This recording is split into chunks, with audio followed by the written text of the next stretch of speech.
Flight Boss, bitch, you know, for sure. You're now listening to the Mind Eminent Terry's Moon, Flight Boss, the Archangel Uriel, and I'm here to carry out God duties and motherfucking responsibilities. And right now, I'm here to present to you how to become a psychic. Made easy. Now, you got a bunch of money-hungry people out here and things of that nature that want to act and take on the shape and form and come into the light of a psychic. But you are a psychic, and you utilize your psychic abilities every day. But a lot of times, you just may utilize your own psychic abilities to psych yourself up for shit that you don't even want to experience. So, you are already psychic to the things that you are experiencing in your life. You ever had those deep thought moments like, man, I know that was going to happen, or I know if I did that, that was going to happen, or I just sensed something, or I just sensed this ain't right, or I sensed that would have happened, but I didn't act on it. Yeah, that's your psyche. That's your motherfucking psyche. So, don't let your psyche become part of your ego and outside of you to the point that it become a psychic person. Understand, become a separate person. Understand that you are in control of that energy. That energy is not in control of you. Now, what is a psychic? This what a psychic is. And once you understand it in the most simplest, lamest terms, how I'm going to present it to you, you're going to start to understand where I'm going with this. Now, this is a psychic. Anybody who know how to pinpoint and see patterns beyond the appearance. For an example, an appearance, that's a shape or form. So, you got say you got a friend, you got a person, that's a shape or a form, a person, place, or thing. So, this person playing out characteristics and traits. Now, say you gullible, or you a person that's always blinded. So, it's going to take a lot of experiences with this person in order for you to start to know this person. So this person manipulated, you may have to, a manipulative type person, you may have to experience a lot of manipulative type situations, even ones that may blind you into thinking that you're not being manipulated. You may have to experience a lot of those until you come to the conclusion that, okay, this person shows this type of energy. So you see what I'm saying? That's a person who lost in the physical, lost in the energy. But a person who got psyche is a person who know how to perceive patterns without utilizing the senses, which the senses is when you could perceive a shape or form in your dimension, in your realm of reality that you are in. So that makes a psyche, a person who know how to avoid a circumstance or a situation because they understand the outer influences, the behind the scenes realm, beneath the veil. They understand the pattern of that shapeless and formless realm, and they understand how it's moving, so they understand what kind of shape and form that's getting ready to take. And they're able to look from an outside looking in point of view if they want to go into that portal and experience that realm of reality or not. And they can avoid it because they can see all the information and elements that's added with that portal and experience to the point that you can see if it's going to be more beneficial or malefic to you, and you can see or if it's neutral or not. You'll be able to see that before even going through it. See what I'm saying? So I'm trying to let you understand the basic concept of psyche and of being a psychic. So that's what a psychic is. So yeah, you have to have some type of spiritual discernment to your body or to yourself a little bit in order for you to understand patterns and things of that nature. So when you get a person who's may not like to do a lot of things, right? And they may worry a lot. And I'm not saying the type of person it's a thin line between a person who don't want to do nothing, don't want to experience, but they're kind of scared. They wouldn't even tell you what to do or what not to do because they don't even want to experience that. It's a difference, but it's a difference between a sheltered person and then a person that's in the same position that don't like to go out or do a lot of things, but they ready to throw their 2 cents in when you're ready to do things and things of that nature. So they may play out as nerve-wracking or warriors or things like that. Reason why I say it's a thin line, because most of the time the person who play as the person who's sheltered and don't like to do a lot of things, but the person who's vocal about it and the person who's willing to put their 2 cents in to others, usually this person is a person who have already spiritually experienced a lot of realms of realities and shapes and forms of whatever they see that they're worried about and nervous about seeing you go through. And then they may not know physically, but if they're spiritually inclined, they would know. Spiritually, the reason why they worry and nerve-wracking like that is because they spiritually been through your situation, even if it haven't even been in this shape and form in the life that they are in now. They may be an older spirit than you, so they may have came to this realm of reality after you, but for the most part, their spirit may have been through a bunch of other worlds in this world longer than you. You see what I'm saying? So for the most part, they're more wiser, even if they're younger. So this is what you have to kind of understand when you're talking about the spirit. And when we're correlating things, talking about the psyche, that's understanding patterns. So older spirits may understand patterns here before you. So they may play out as the person that's throwing in their 2 cents and things, as opposed to the sheltered person that they ain't even willing to tell you. They may not even be around you to throw in their 2 cents. I wouldn't do that or not, because they're so sheltered. You see what I'm saying? So this is why your parents and your grandparents naturally carry out this frequency vibration to their siblings. A sense of worry, a sense of care, because even in the physical realm, they've been here longer than you. So it shows they have a certain psyche of experiencing something that's similar to experiences that you're going through or getting ready to go through. So they come to you and giving you information, and you receive it like it's wisdom or knowledge, you know what I'm saying, or someone else's experience. But that's how it's perceived. So now we're going to dive deep into actually becoming a psychic. Now for an example, here's the first steps. Before you see the shape and form, a wise person, and you could become wise, right? But becoming wise, you still have to retain certain information so you can learn how to understand energy signatures. So once you start to understand energy signatures, you'll start to realize that, okay, it doesn't matter what shape and form this energy is playing out. This is a similar energy. So you'll be able to put yourself on a higher clock even in the spirit realm, without even talking about the physical realm astrology. You see what I'm saying? You'll be able to fight, be able to go to war with higher spirits and higher oversouls. So you'll go to war with them in the spirit realm, and then in the physical realm, it'll take place. Now in the physical realm, if you're fighting like a similar type spirit that you have, that gather just as much of enough information as you have, they're just doing what they do with it based upon how lost or indoctrinated they are, then it will come in a shape and form as a being like you. Now if you're dealing with a higher being, it may come in a form of multiple people like you, or multiple different situations and circumstances, or different lights, gases, and different situations. For an example, you may take on a light being. Now if it's a heavy light being that actually got a lot of experiences, but it learned how to not stay stuck in one body, they know how to manipulate light and shit. If it's a young baby spirit, then they're just trying to get a body. But both so they're very young and trying to get heavy and trying to add a bunch of weight so they can create a body and come into this density. But both of these could play out in the same situation. So what I mean by this is, say, let's talk about an experienced spirit, right? Say you're driving in a car, right, and you get to an experienced spirit that's more evolved than your spirit. So they know how to take many different bodies, even at one time at times, right? So they may take a light body. So they may take a body of pure light. So based upon what they're relative to and whatever like that, it's going to, the reflection of that light or their shine is going to reflect you in certain ways, and you're only going to be in certain situations and circumstances that penetrate for that body can take that light that hits you if you resonate with a certain circumstance or situation that spirit like to resonate with, as far as a experience that you're getting ready to do. So say that it's driving. And then let's talk about the baby spirit. The baby spirit may want to come into the realm that deals with something of high velocity or something like that. So let's say if you're a fast driver, that'd be how you attach a high spirit that take a light body, right? Now, depending on what kind of correlation, let's talk about the bad spirit. Let's say the bad spirit want to experience a transformative state because it then got addicted to transformation. So you may be driving on the road, right? And you may got certain ideas that correlate with this spirit. So the way you drive and the way you think about others on the road may just be what entice that spirit, right? So that spirit get drunk off that, takes that light, and be able to create the experience that you're going to experience. Now say that's a spirit that likes to transform a lot, right?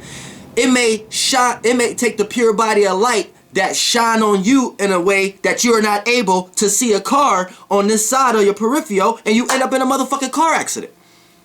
So that spirit was got to exist. Right? Now, if it was an experienced spirit that know how to go in and out, that's all it needed. Then it moved on to the next one. If it was a baby spirit, and say you survived, that spirit is always a part of you now. So it's always attached to your fluid, because now it's attached to your memory bank and all that shit. So now it gets to take the body forms of fluids and all this and different cells in you and live that existence and be birthed into this world when you have sex. You see what I'm saying? So you have to understand, when we're talking about being a psychic is understanding this realm, the spiritual realm. So you got to have some type of spiritual inclination a little bit to understand being psychic. Now, psyche. Now, you could be next to somebody, right? Now, just based upon a person's words, ideas, the way they look, their body language, like just their vibe. If you're spiritually inclined, a person ain't even got to be moving. You can sense their vibe. That is going to be a certain energy signature with that vibe that resonate with a bunch of others that may play similar attributes. They may just play it out in their own way based upon their natal chart and who they are. But it's so they plan out the perception in their way, in their location, in their relativeness. But at the same time, it's the same energy just being played out in that shape and form. So being psyche is knowing that portion. So you will be able to size up like, okay, I kind of know, I have a sense. You may not know what this person's actions will do if you was to tempt them in any kind of way, whether it's a positive or good way, but you could kind of sense where energy or where the frequency it would originate from. So you would kind of know the reaction. You just don't know what kind of reaction, how extreme, how high, would it be a high vibrational one or a low vibrational one. But you would know it'd be in that same world of that vibration. So that's being psyche. So as an evolved human, you have experienced many different people at places and things. So you already got a bunch of shit attached to your memory banks. You already got a bunch of shared experience now. You may have an arch enemy now that you die here, may be born in the same family next time right here just because you sharing too much of experience with them. You see what I'm saying? In any way, shape, or form. So right here, you already kind of got a sense of energy signatures by you even being here and you even evolving as long and you having this kind of body right now.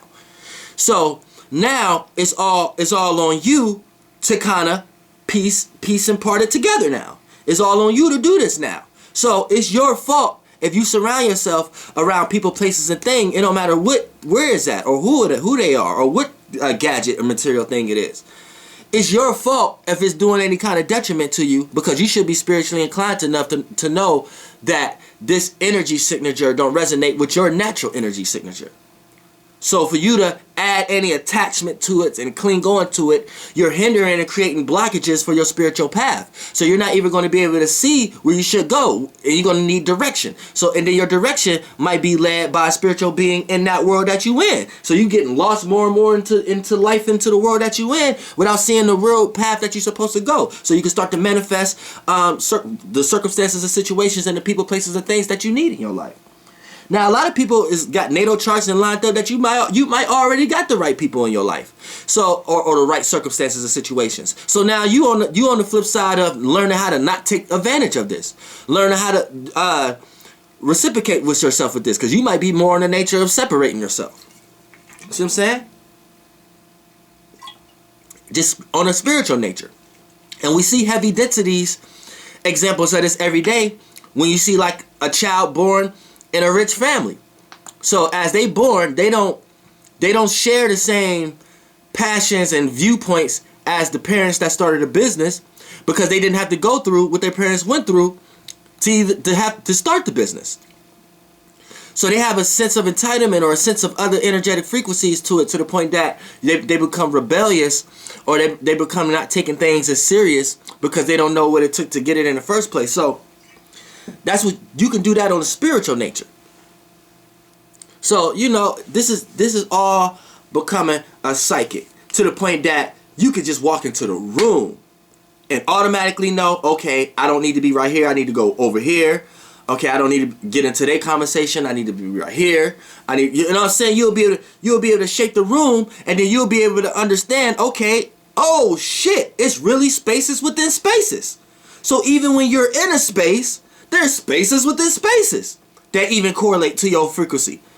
So you could be in an overall space that don't resonate with your frequency, but there's still a spot, there's still a space within that space that still may resonate a little more with your frequency than the overall space. So you still shouldn't be in that space, but that'd be the safe location within that space. Now, if you want to bring this into a physical realm and non-spiritual realm, you know what I'm saying? Because, you know, I'm always right-brained and spiritual. All right, let's talk about this in a physical form then. Okay, say you a person who don't like to go out and party, right? But one of your friends force you to come out and party, right? So when you go out and party, right, you immediately subconsciously pick up the vibe. So that points you to be like, all right, man, I'm about to go in the corner over here, right? What made you do that? Now think about that in the spiritual nature. That's just what I'd explained. You may not want to be in that overall space, but it's always going to be a specific space within that overall space that still resonate with you a little bit more than the overall. So you're still going to find more of your... Look, all of us is a mixture of all the same elements, right? Your mixture may be different than my mixture. I may have more of this kind of mixture than you have, right? But we still share similar mixtures. That's why we're able to perceive the same similar type of things. It's just the way you perceive it may be different than I perceive it. So take that kind of knowledge back to the party, right? That corner, right? Even though the overall party is a space that you don't like to be in, that corner still share more of an elemental mixture in that area that kind of correlates more with yours. So you're more attracted to, okay, the corner. Then you start developing all the information of being in a corner. I'm out the way. I can see everything that's going on. If I'm getting jumped, my back against the wall so I can see everything that's coming. Or if someone else getting jumped or someone else about to get shot, boom, I know what routes to take. I see you know what I'm saying? You start to develop all the information in that spot. A person who's in the center is in the center dancing and shit, moving around and twerking and all that shit. Their information that they're receiving may be a little different. It's different than a person information receiving in the space of the corner.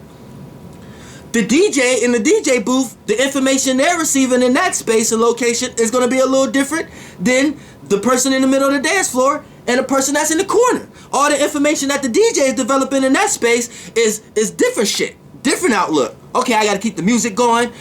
Even the outlook and the direction and the perception is different. The DJ focus may be geared towards the dance floor. You know what I'm saying? Besides the corner. The corner can see the DJ and the dance floor. The dance floor ain't giving a fuck about the corner or the DJ. It's like it's a whole bunch of shit going on. A whole bunch of different spaces with the spaces going on. You know what I'm saying? So the better you know about the better you know how to become a psyche, you know if you in the place to be or not. I don't give a fuck how lit it is. You know what I'm saying? You know if you in the place to be or not. So, yeah, that's becoming a psyche. Becoming a psyche is being able to see patterns without the appearance.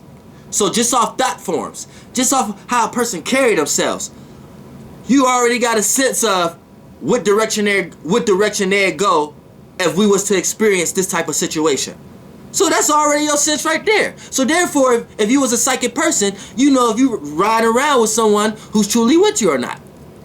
Because you will have a sense of if you are a higher spiritually inclined person, then sometimes you have to look at lesser spirits as your children, even if y'all the same age or older. For an example, you should know better. If you watch Archangel Uriel, or you already spiritually inclined, you should already know better who you're around. So if you get into some type of circumstance or situation and you get into a situation and you getting jumped, all these chicks got a bunch of locks and shit like that, and girl, you getting jumped and shit, you should already, there shouldn't be no situation that you arguing with your friend cause she ain't jump in. I don't care if it was 2-on-7, 2-on-5. You should already had a sense if you watch Archangel Uriel, if you spiritually inclined, or if you know thyself. Don't blame her, blame yourself. Because you should have already had a sense of who you should be around, and then you should already had a sense on what direction or what she would do if y'all was in that circumstance or situation. Fellas, y'all understand this also. Well, y'all should understand this also, and vice versa. If you was in the same situation the girl was in that I'm speaking of. You know what I'm saying?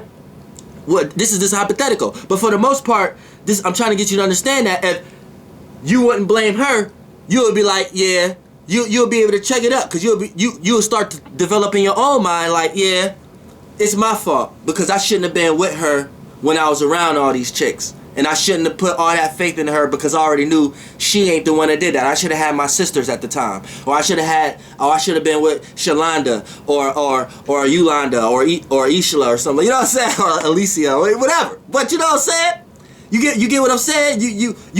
It won't be a situation where you adding spiritual baggage to yourself to the point that you end up fighting the girl because she didn't help. You end up on your own time. You end up wasting time talking to all your other friends and shit, and talk about, yeah, she ain't shit. She ain't even help me. All these shits got lost. She let my hair get pulled out. These shits couldn't even fight. She could have jumped in or whatever like that. You ain't even gotta waste all your energy. You can even have lighter conversations with your other friends about it. You could be like, yeah, you know you couldn't have her with you. Y'all, you know she wasn't gonna help. Yeah, you right. And y'all would have switched the conversation. You see how lightening up your spirit? See, lighten it up. Flight boss, bitch. Goddamn air. Become a psychic.